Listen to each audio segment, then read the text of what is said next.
Plato's allegory of the cave is one of philosophy's oldest stories and one of its best. In the story, there are people who have lived their whole lives chained in a cave, and they're forced to look at the wall. Now, behind them is a fire, and in front of the fire are various shapes, people, animals, trees. And they see against the flickering firelight of the cave wall these shapes, and they think that they're looking at reality. But one day, one of the men breaks his chains, and he turns his head for the first time in his life, and he looks, and he sees the shapes, and he sees the fire itself. And it's startling, and he thinks, that is real. Now I have seen what is real. Before, I only saw the flickering shadows. Now I see what is real. But then, he sees on the far side of the fire a passageway leading up. Curious, he decides to go up the stairs. And he climbs the stairs one by one, and he begins to see the lights.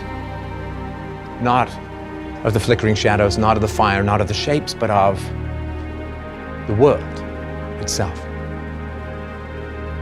And he sees the world for what it is. He sees the actual trees, not the shadows of trees, not the models of trees, the actual trees. He sees the sky, he sees the sun. It all becomes blindingly clear to him, and he realizes that he has spent his life imprisoned into a false reality.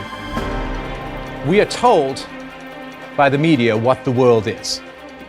We are told by the media what is right, what is wrong, what to believe, who to love, who to hate. These are just shadows on the wall of the cave.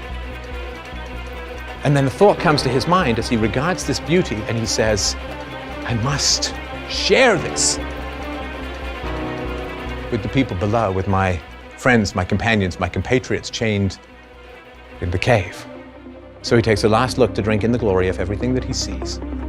And then, with excitement, with joy, with anticipation, he turns back down into the cave.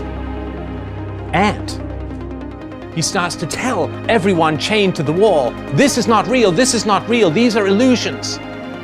And he reaches down and he tries to break their chains. And they do not thank him.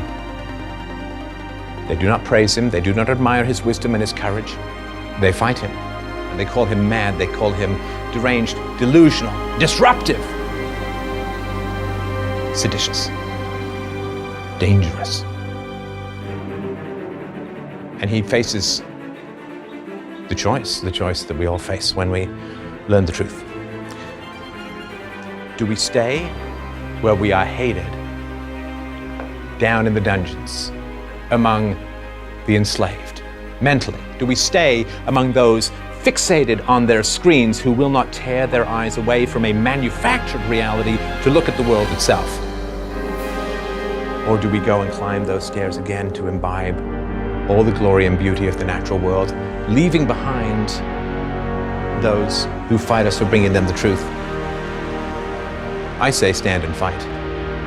What is the glory of the world if we must drink it in solitude? What is the beauty of the planet if we must view it alone?